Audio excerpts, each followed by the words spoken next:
Hello everyone and welcome back to Gentlemen's Gaming Club! We're back everyone, vaccinated, we're good to go! Bug-free! Bug-free, 5G, no bugs! 5G bug-free! Yep, you can put up those antennas on my body right now, cause I'd be fine! Yeah, and we today are covering a game that I'm in, so, you know, spoilers, I might be biased. I am not biased, it never worked for me, so I am not moving. We have to hurry through this intro so I can save my game so I don't lose my progress. Cyberpunk 2077. In a world where Keanu Reeves is in a band and has a gun, just like that weird Aerosmith game, you are on the streets. What are you doing right now? That's the game I played. No, I mean, what are you doing? I have my cup over here in case I need some water, but I'm not allowed to move, Jesse. The more I move, the harder it becomes to save my progress. Are you T-posing right now? Jesse, I just want to make sure I look cool, okay? I've chosen all my features. They are all accurate and accurate. I hate you so much. All of my body is accurate, Jesse. I spent a long time in that character creator. I know how to play Cyberpunk 2077. I'd turn around and look at you, but I'm honestly afraid. Don't do it. If you turn around, you're going to crash everything. We just got to barrel through this so I can get to a save point. It's a good game! It was a good game for you. Let's go! Go!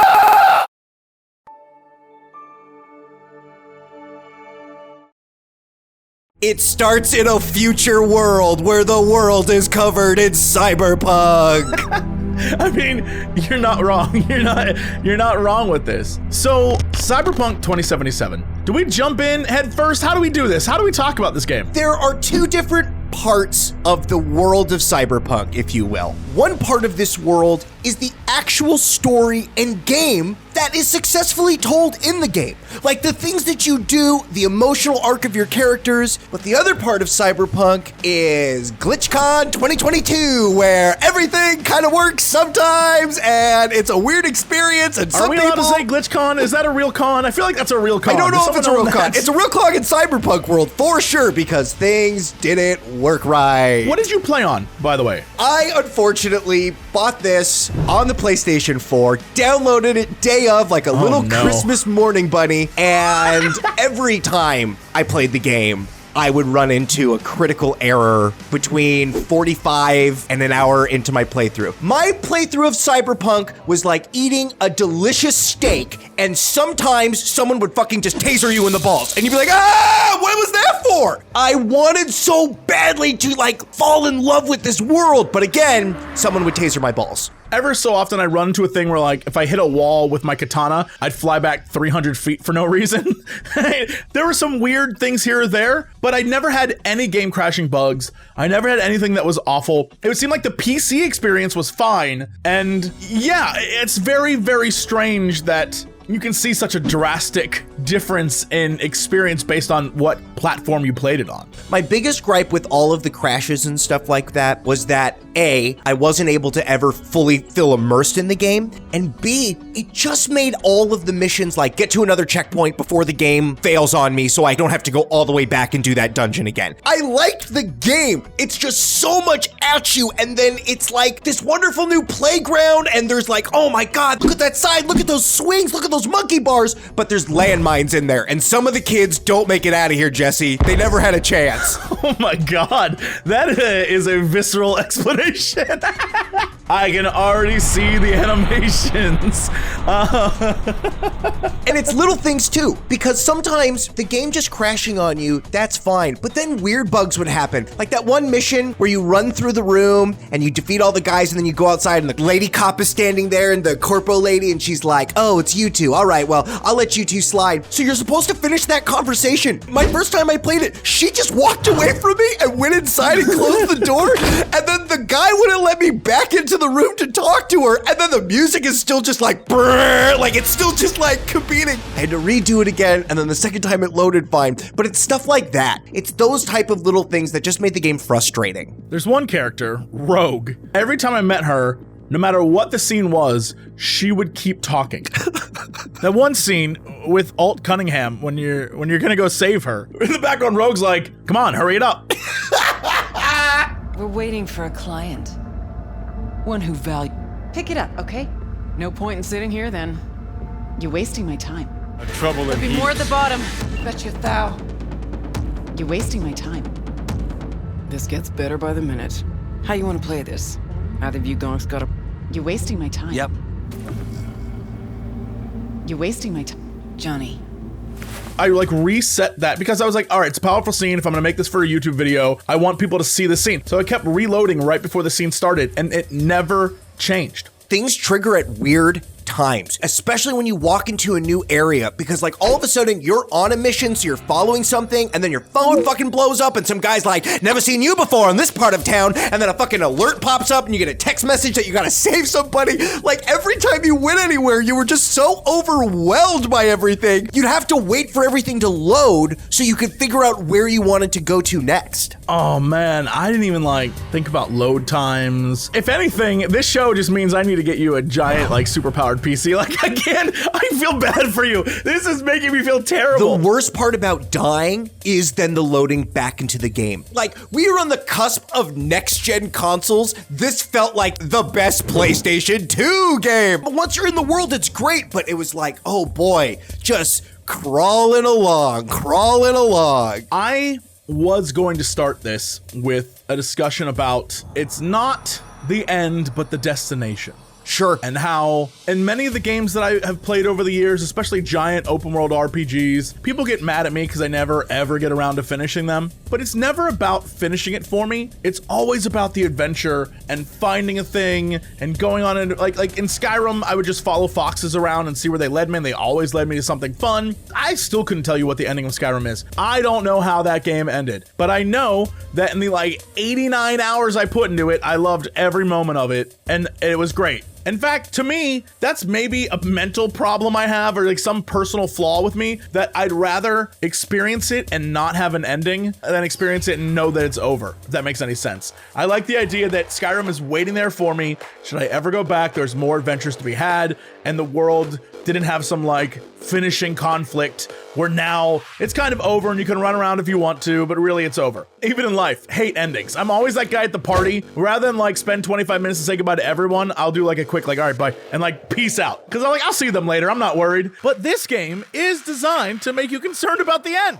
You wanna see what's gonna happen. The end point just seems so much more important than the ride, and we'll get to that. But the hardest part for me is when the bugs ruin those emotional moments. It would take me out of the story, and you know the story is the most important part for me, and that's why I had to put the game on hold. I'm hoping they'll patch stuff because I want to see the rest. This game has its flaws, and there are a lot of things that they clearly are working on to fix and change, and they're talking about how in future patches they're going to change this and this and this and this, and I can't wait to see what it becomes. But the game I played, what's there in the bones is fun. Exploring the sprawling city, getting caught up in wild hijinks or strange stories like that time the car tries to kill itself, right? It's weird, it's fun. It's a perfect example of what I was talking about, just going around, doing whatever makes you happy in the game. It's like Witcher 3, where you are rewarded for exploring with not just items, but with little tiny stories. And then here you are, and you're like, bro, I couldn't even do that. They walk a really fine tightrope. And on one hand, I wish that I could have experienced that open worldness and just got lost in it. But the other end of that tightrope, right, the other side is this fucking very intense story, which the game is very clearly driven by. Fucking Johnny Silverhand is a huge part of this game. Yeah. And all of his stuff, even on the side missions, feels secondary. It's all of that first main story with him. The game doesn't know if that story is super important or if the world is important. And I feel like they tried so hard to make that single player adventure part of it like, oh, this story, but the game's not really about that story. At the end of the day, it's more about the world and what you can do in the world, and also how you are a dope cyberpunk dude. There was nothing cooler than having dope fucking robot arms and then fucking slashing people, but it takes so long to get to that, and you're bogged down with so many sitting in a car, talking with your friend, and then it loads weird and you're looking around, and then the audio messes, like all of those little things that just take you out of it. And again, some of the set pieces in this game are great, where you and your friend go to fucking Nakamori Tower or whatever and play Die Hard for a little bit, right? There's all these great pieces. I just feel like the puzzle doesn't fit all together. I will say, I think you're right. I've thought about this for a while. The flow of the game, there's one major component that if they had just changed, all of the things you're talking about where it's like, yeah, you get told early on that the chip in your head is going to kill you and you will slowly become Johnny Silverhand. And at that point, it becomes a race against time. And that's told to you, I don't know, 4 or 5 hours into the game, less than that, really. Depends on how fast you go. There's one part that needs changed, and it's when they tell you, hey, you're dying. Biochip. It's basically a bomb. Fuse lit already. You don't have much time left. Much life. A few weeks tops. There's this sense of urgency in one story where you are dying, you've got to solve what's going on, you got to get this chip out of your head. Do you deal with the corpos? Do you find some other way of doing this? How do you get it out of your head? From that point on, that should be the drive of the story. But because they've created an open world with all these other things like vending machines who fall in love, getting involved with all the little low-level crime lords, or, you know, making plays on all sorts of other crazy things, right? All these different things. What they should have done is made it a mystery. When you get the chip in your head and you're introduced to Johnny, everything could be the exact same, where like Johnny starts to take more and more of your life. Like there's something going on, you get sick, you don't know what's up. The doctor's like, I have no idea what's going on with you, but Johnny's in there for now until we can figure out what's happening. Only in the last couple hours should it be revealed like, dude, he's been slowly killing you, and now we understand what's going on. And then that's the push to the end of the game, where it's like, you have to either decide, I have spent this entire game with Johnny, Johnny's awesome, and I love the fact that Johnny is like part of me, and I want to be like Johnny, that kind of thing. And then at the end, make the decision like, oh, I need to excise that demon, or I'll let him take over my life, or whatever the case may be. But that's the push at the end of the game. So you have time during the middle of the game to get caught up in the nonsense with all the different, you know, factions and running around town and like breaking into a mall and sneaking through stuff. There's a lot of time where my character, the character I built, is a guy who's like, I sneak everywhere, I have the best response to every conversation, my charisma's through the roof, my cool is like maxed out, I'm a badass. But I don't shoot stuff or blow stuff up, I sneak everywhere. I like once crushed a dude with his own weights, he was weightlifting, I felt great about the whole damn thing, loved it. But in retrospect, thinking on it all, knowing that I'm going to die as a character, and I only have so long to live, and at any moment I can be like, and like tumble over.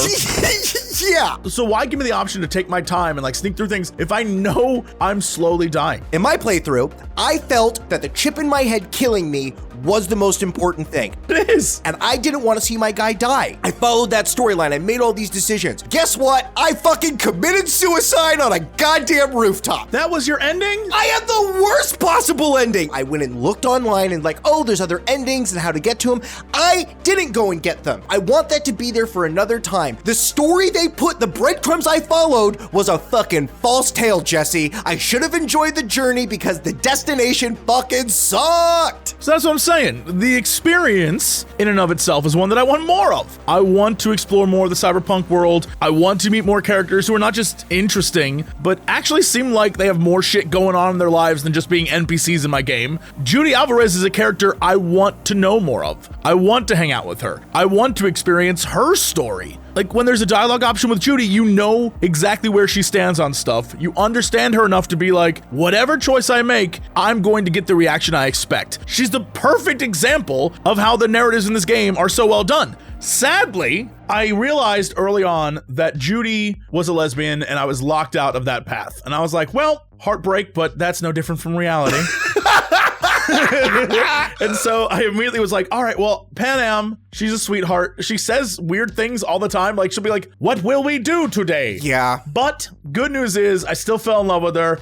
And so I spent the entire game being like, all right, what answer do I say will get me sex? Like, I was like, I've spent over 30 years doing this in real life. And so I spent the entire time doing that. From moment one I met her, I was like, all right, here we go. By the way, did you ever get a patch? Was there ever anything that updated it so it was easier to play for you, or was it always a struggle? There was a patch. The first one that was good, but by that time I was already almost done with the game. And I haven't gone back and like jumped into that world again because I got such a shitty ending. I understand what they're saying. You need to, go and do these other things in the world. Yeah, in order to get better endings, you had to do more side quests. Yeah. But I felt like I did all the ones that were important, and the ending I got was awful. I would have been fine if I had gone out in a blaze of glory. I would have been fine if we sold out to the lady and were like, no, fuck you, Johnny. I'm with these people now. Hanako? Right. Like, it just felt so disingenuous to all the other choices that I had made, and it felt like the bad bad ending. As soon as it started and people were like, we're gonna take you to this roof now. Come with us. You can sit in this chair. I was like, oh, this is not gonna be good. I feel bad that your experience was one that I think a lot of people had, which is why there was such an outrage by a lot of players. I never played any of the Witcher games at all, so maybe if I was more familiar with some of these systems or the way that they work, but this world felt so alien to me. I was just trying to keep up with what was being given to me, and I made the bad choice. I made the wrong choices. I don't know if you've ever played Cyberpunk as like an RPG, like a tabletop RPG, but in that, you're just, you're a cyberpunk guy. You're either like hacking stuff or you have claw arm, like all the tropes we got in the game. But the campaign where you go and fight Arasaka, I don't know that ever happens. You're just trying to make your way in Night City. Right. Make a few bucks. That's the whole point. And in this, it's like, we literally sneak in to the apartment of the son of the dude who runs the biggest corporation in the world. We watch shit go down, and then we are caught up in something bigger, which is great. It's like a great thing to be a part of, but it feels to me like for the thrust of the game, you are going to take on all this stuff. Obviously, it's impossible to be like, we've defeated corporations, right? Like, that's not gonna happen at the end of the game, but you don't feel that way. Listen, I like your BFF, what's his name, Jackie? Jackie was great, that was all fun, but like, I never gave a shit about Jackie. Like, we never spent enough time. Oh, I was so upset they killed Jackie. I was so mad. I love that character. I'm sad that they killed Jackie because he was the first big character and all of that interplay was so great, but even when he was gone, like, you showed me a flashback where we spent 6 months together in 30 seconds and like, now I'm supposed to care? Like, all of that stuff, I just wish we could have done more with him. I love the open world of this game. I wish the game was smaller. I wish it would have just been one area that you got to like really nitpick and then more stuff would come. Because there was just so much there and it was like, I thought I did the right stuff, but no, I died on a roof by myself talking to myself in the rain. I think the interesting bit about this game is the journey and the story and all the stuff that like happens along the way, not the main part of it. You find a quest where you meet one of the guys vying to be the new mayor. And the quest line is like, we need to know how the mayor died. We need you to go investigate this stuff. As you go through the plot line of discovering what's going on with the mayor, how'd the mayor die, what was the plot, then the people who gave you the quest, the guy who wants to be the mayor and his wife, they're so weird. He's too well made, she's too well made, and she like always gives you flirty eyes and shit, but like, are they playing you? And I was enthralled with what was happening. After you complete the quest, they're like, well, hey, thanks. I guess you can see yourself out. And I'm like, okay. And I was like, something's wrong with this entire situation. Like, they both seem so weird. And the game, as you continue, you eventually discover that there was something weird, but it wasn't them. And the twist that I was like, God, this is what I love about this game. The AI in the apartment was slowly messing with the husband. And you can be like, well, the AI is slowly turning your husband into like a different man. It's like modifying his schedule. It's like warping this guy's mind. But it's made him kind of a better dude. And so you can either decide, I want to tell the wife or not. But if you tell the wife, it ruins their relationship and he's no longer the mayor. Or you can let the AI control him, let him become mayor, and he'll become a nice mayor but controlled by an AI. And I was like, F it, let the AI win. Like, there's all these different great stories and micro moments. Like, you see ads for Mr. Stud everywhere on every damn thing. Guess who's a guy who got a Mr. Stud? This idiot. It is a phenomenal world they've created. There's a lot going on there. The problem is that for some of the gaming community, they simply could not. And for other members of the gaming community, it was like, how do I do that with this story that is like, you have a thing in your head and you're going to die in a week? Like, whoa, what? The game was too short. I wish the game would have been 20 hours longer and they really could have sat down with some of these side missions and really said, what of these missions really speak to our philosophy in this world, and have that be a part of the main player's experience. Because if you just play the main story, it's much different. And something to your point, I really wish I could have felt like I had more agency of the character I wanted to go in the world, but it took so long to get to those points where I really felt like I was interacting with that world. I don't think people gave it enough time or were unhappy with the storyline that they chose. By not knowing anything, they chose this one and it didn't resonate with them. Where some people I think really resonated. This is a game that you should put 100 hours into like a Witcher, but it just didn't give you the access to do it. Going back to Witcher 3, when that game came out, people were like, there's some technical difficulties. There's some things wrong with this game that are not entirely perfect. But like most games, after a while, people forget all about that and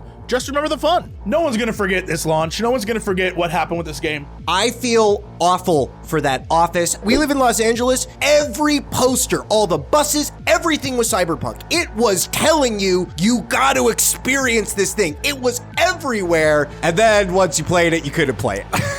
You know, it sucks that that's what happened. And it sucks that PlayStation was like, sorry, dude, we're taking it off the store. The story of this game is the story of the game. I feel awful for them. They were not only making this game, but then the hype machine started in the middle of a fucking pandemic. Yeah. Which means their office had, what, 4 people in it, and then they'd wipe off their shit, and then 4 more people, and everyone was working from home. The fact that this game came out in 2020 is amazing. The fact that even though there's like things that are falling off, there's something here that we can hang our hats on. It's awful that they had so much going against them. Even beyond that, the game itself is a corporation fucking with them. And like, this is what we got. If this game would have had another year, or maybe when that office, when everyone was vaccinated, they could really get in there and start working on this stuff. It feels awful that so many people put blood, sweat, and tears into something that caused everyone to have blood, sweat, and tears. I think Witcher 3 is both the best thing to ever happen to CD Projekt Red, but also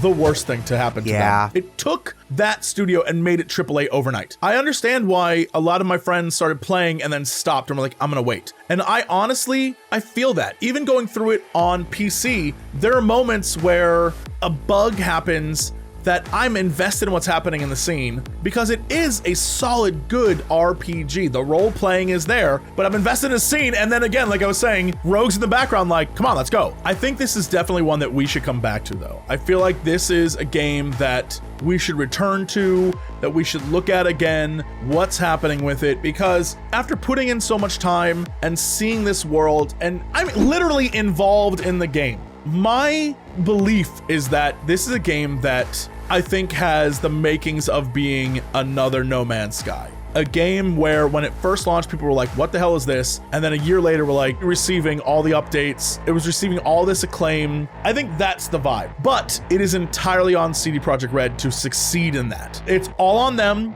They're the ones who have to do all of this stuff. They have to change hearts and minds. It's just, will they? And I honestly don't know. And I think also some of this onus is on us, the audience. I think, one, we need to not put our hopes and dreams into these game-defining experiences to help us lift us from the fucking squalor and wallow that is our lives. And on the same token, I feel like we ask these game companies to overpromise to us, and then they underdeliver, and then we're like, we knew you were bastards the whole time. And it's like, I feel like they showed too much with this game. Once you have Keanu Reeves, right? John Wick, renaissance of his career. Keanu Reeves is in a fucking video game. He was in my ears. I was playing with this weird Keanu Reeves guy in my house, and people aren't going to experience that. He did hours and hours of voice recordings and got to play a character that he doesn't usually get to play, and people are just not going to experience that. I got to watch Keanu Reeves have sex while looking at himself in a mirror. I never thought I'd see that day. I never thought I would watch him stare at himself while having sex. I was like, well, you know what? I've seen everything now. That cracks me up. I love that's in a game. I think it's fucking hilarious.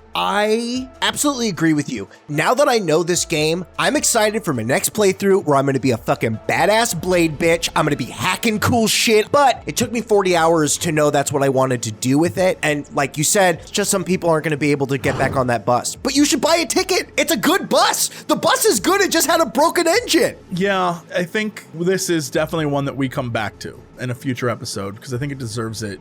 Just on another playthrough when it's more stable and everything's good. I feel like there's something there that's really important. But yeah, unfortunately, they might not be able to salvage Cyberpunk. And I guess we'll all find out about that. But I think it's on them to salvage their reputation as a company and to really come back. See, I want them to come back and make more shit for this world, but I feel like maybe they cut their losses and they're already working on their next project, or maybe, you know what I mean? Once they fix it, this robot's gonna go, Jesse. There's so much cool shit to do there, but it took so long to get to it, and I don't know if people want to. And you should hop back on.